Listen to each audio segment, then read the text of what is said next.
Chapter 5. Assuming Responsibility. Tuesday, April 11th, 1961. I arrived at Don Juan's house in the early morning on Sunday, April 9th. "Good morning, Don Juan," I said. "Am I glad to see you?" He looked at me and broke into a soft laughter. He had walked to my car as I was parking it and held the door open while I gathered some packages of food that I had brought for him. We walked to the house and sat down by the door. This was the first time I had been really aware of what I was doing there. For 3 months I had actually looked forward to going back to the field. It was as if a time bomb set within myself had exploded, and suddenly I had remembered something transcendental to me. I had remembered that once in my life I had been very patient and very efficient. Before Don Juan could say anything, I asked him the question that had been pressing hard in my mind. For 3 months I had been obsessed with the memory of the albino falcon. How did he know about it when I myself had forgotten? He laughed but did not answer. I pleaded with him to tell me. "It was nothing," he said with his usual conviction. "Anyone can tell that you're strange. You're just numb, that's all." I felt that he was again getting me off guard and pushing me into a corner in which I did not care to be. "Is it possible to see our death?" I asked, trying to remain within the topic. "Sure," he said, laughing. "It is here with us." "How do you know that?" "I'm an old man. With age one learns all kinds of things." "I know lots of old people, but they have never learned this. How come you did?"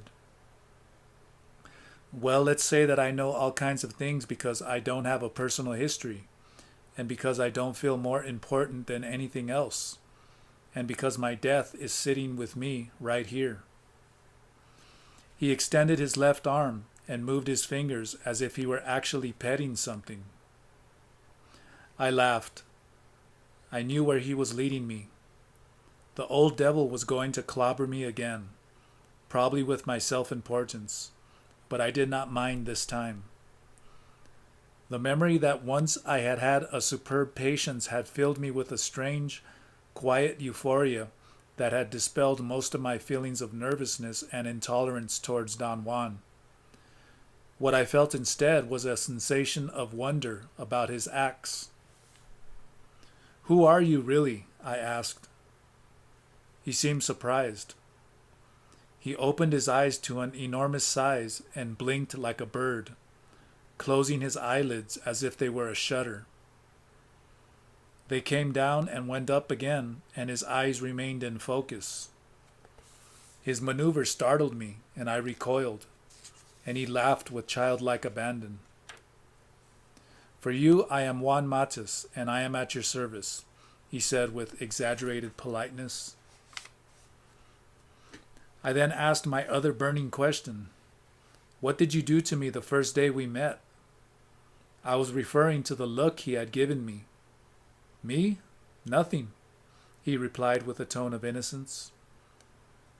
I described to him the way I had felt when he had looked at me and how incongruous it had been for me to be tongue-tied by it.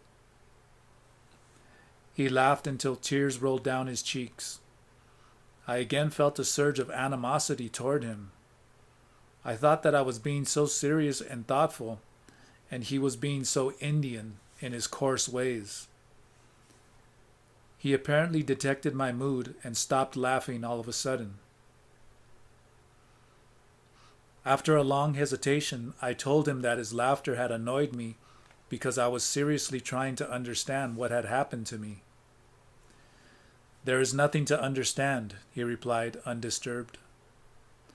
I reviewed for him the sequence of unusual events that had taken place since I had met him, starting with the mysterious look he had given me, to remembering the albino falcon and seeing on the boulder the shadow he had said was my death.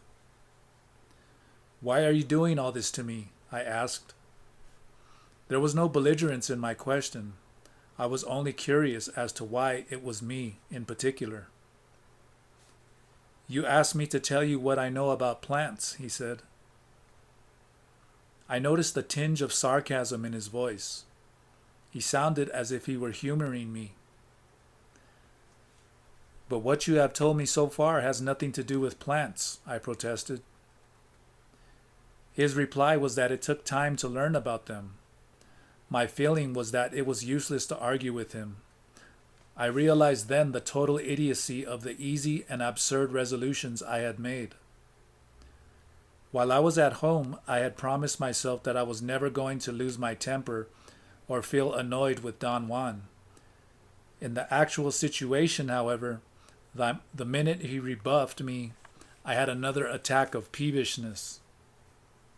I felt there was no way for me to interact with him, and that angered me. Think of your death now, Don Juan said suddenly. It is at arm's length. It may tap you any moment, so you really have no time for crappy thoughts and moods. None of us have time for that. Do you want to know what I did to you the first day we met? I saw you, and I saw that you thought you were lying to me, but you weren't, not really. I told him that his explanation confused me even more. He replied that that was the reason he did not want to explain his acts, and that explanations were not necessary. He said that the only thing that counted was acting instead of talking. He pulled out a straw mat and lay down, propping his head up with a bundle.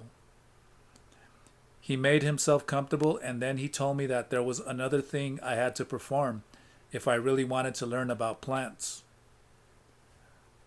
What was wrong with you when I saw you, and what is wrong with you now, is that you don't like to take responsibility for what you do, he said slowly, as if to give me time to understand what he was saying. When you were telling me all those things in the bus depot, you were aware that they were lies. Why were you lying? I explained that my objective had been to find a key informant for my work. Don Juan smiled and began humming a Mexican tune. When a man decides to do something, he must go all the way, he said. But he must take responsibility for what he does. No matter what he does, he must know first why he is doing it, and then he must proceed with his actions without having doubts or remorse about them. He examined me. I did not know what to say. Finally, I ventured an opinion, almost as a protest. That's an impossibility, I said. He asked me why, and I said that perhaps ideally that was what everybody thought they should do. In practice, however, there was no way to avoid doubts and remorse. Of course there is a way, he replied with conviction. Look at me, he said. I have no doubts or remorse. Everything I do is my decision and my responsibility. The simplest thing I do, to take you for a walk in the desert, for instance, may very well mean my death. Death is stalking me. Therefore, I have no room for doubts or remorse. If I have to die as a result of taking you for a walk, then I must die. You, on the other hand, feel that you are immortal, and the decisions of an immortal man can be cancelled or regretted or doubted. In a world where death is the hunter, my friend, there is not time for regrets or doubts. There is only time for decisions. I argued in sincerity that in my opinion that was an unreal world, because it was arbitrarily made by taking an idealized form of behavior and saying that that was the way to proceed. I told him the story of my father, who used to give me endless lectures about the wonders of a healthy mind in a healthy body, and how young men should temper their bodies with hardships and with feats of athletic competition. He was a young man. When I was 8 years old, he was only 27. During the summertime, as a rule, he would come from the city, where he taught school, to spend at least a month with me at my grandparents' farm where I lived. It was a hellish month for me. I told Don Juan one instance of my father's behavior that I thought would apply to the situation at hand. Almost immediately upon arriving at the farm, my father would insist on taking a long walk with me at his side so we could talk things over. And while we were talking, he would make plans for us to go swimming every day at 6 a.m. At night, he would set the alarm for 5:30 to have plenty of time, because at 6 sharp, we had to be in the water. And when the alarm would go off in the morning, he would jump out of bed, put on his glasses, go to the window, and look out. I had even memorized the ensuing monologue. A bit cloudy today. Listen, I'm going to lie down again for just 5 minutes, okay? No more than 5. I'm just going to stretch my muscles and fully wake up. He would invariably fall asleep again until 10, sometimes until noon. I told Don Juan that what annoyed me was his refusal to give up his obviously phony resolutions. He would repeat this ritual every morning until I would finally hurt his feelings by refusing to set the alarm clock. They were not phony resolutions, Don Juan said, obviously taking sides with my father. He just didn't know how to get out of bed, that's all. At any rate, I said, I'm always leery of unreal resolutions. What would be a resolution that is real then? Don Juan asked with a coy smile. If my father would have said to himself that he could not go swimming at 6 in the morning, but perhaps at 3 in the afternoon.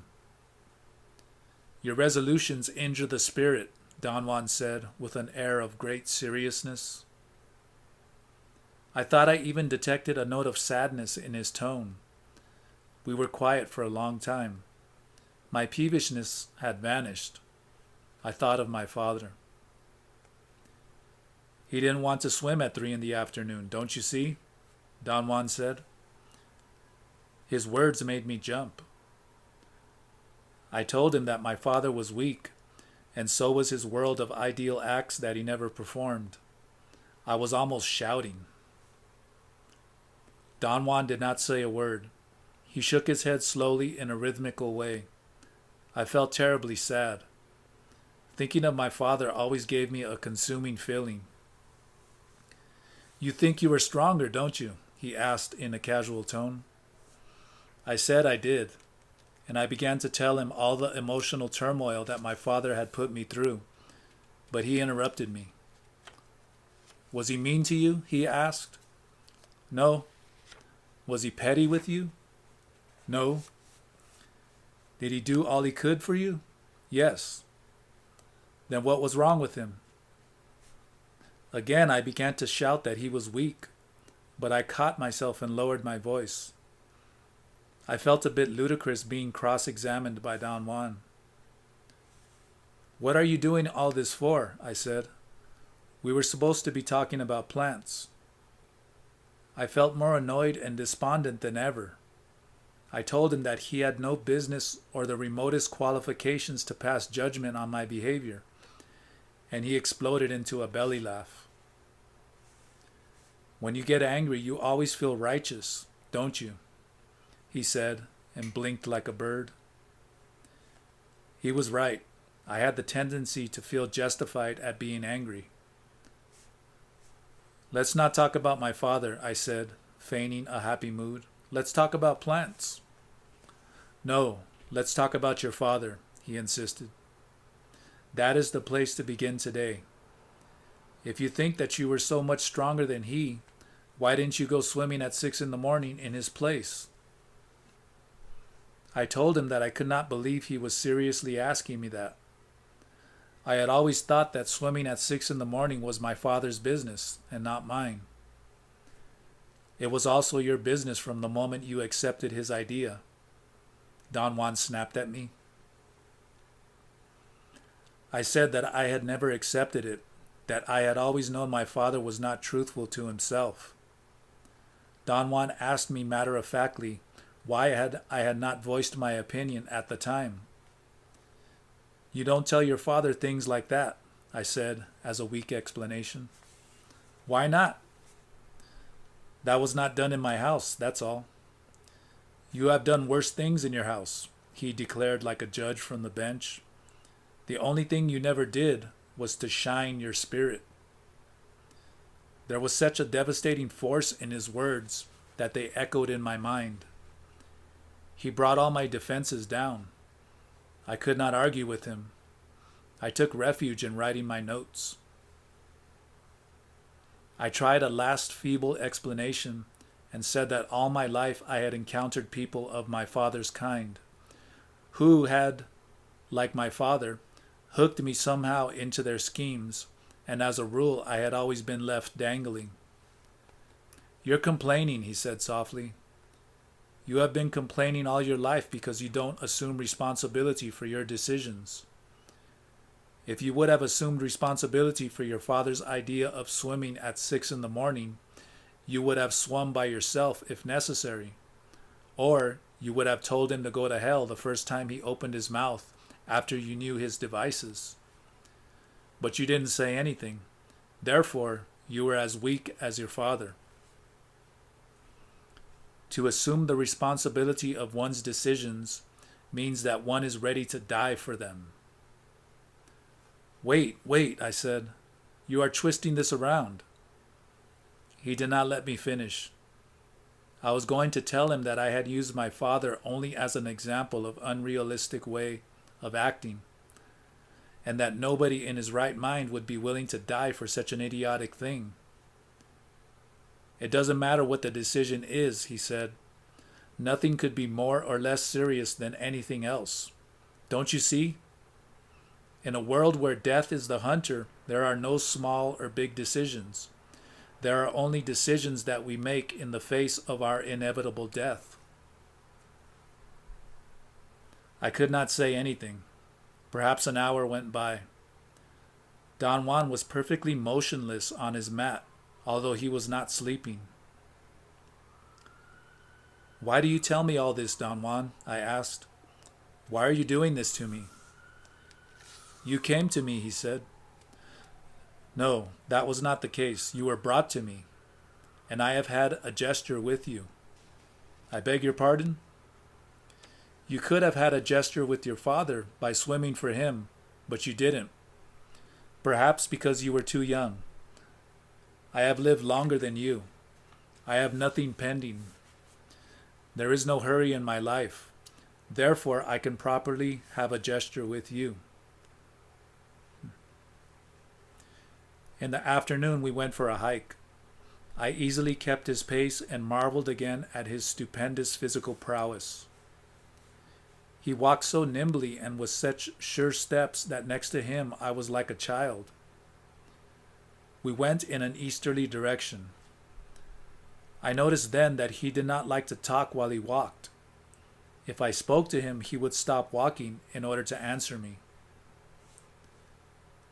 After a couple hours, we came to a hill. He sat down and signaled me to sit by him. He announced in a mocking, dramatic tone that he was going to tell me a story. He said that once upon a time there was a young man, a destitute Indian who lived among the white men in a city. He had no home, no relatives, no friends. He had come into the city to find his fortune, and had found only misery and pain. From time to time he made a few cents working like a mule, barely enough for a morsel. Otherwise he had to beg or steal food.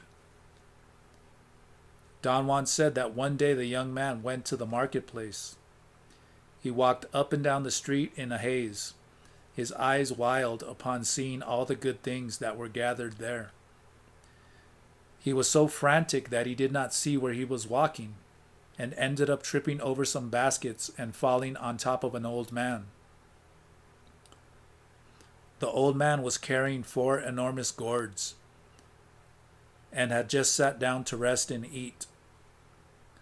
Don Juan smiled knowingly and said that the old man found it quite strange that the young man had stumbled on him. He was not angry at being disturbed, but amazed at why this particular young man had fallen on top of him. The young man, on the other hand, was angry and told him to get out of his way. He was not concerned at all about the ultimate reason for their meeting. He had not noticed that their paths had actually crossed. Don Juan mimicked the motions of someone going after something that was rolling over. He said that the old man's gourds had turned over and were rolling down the street. When the young man saw the gourds, he thought he had found his food for the day.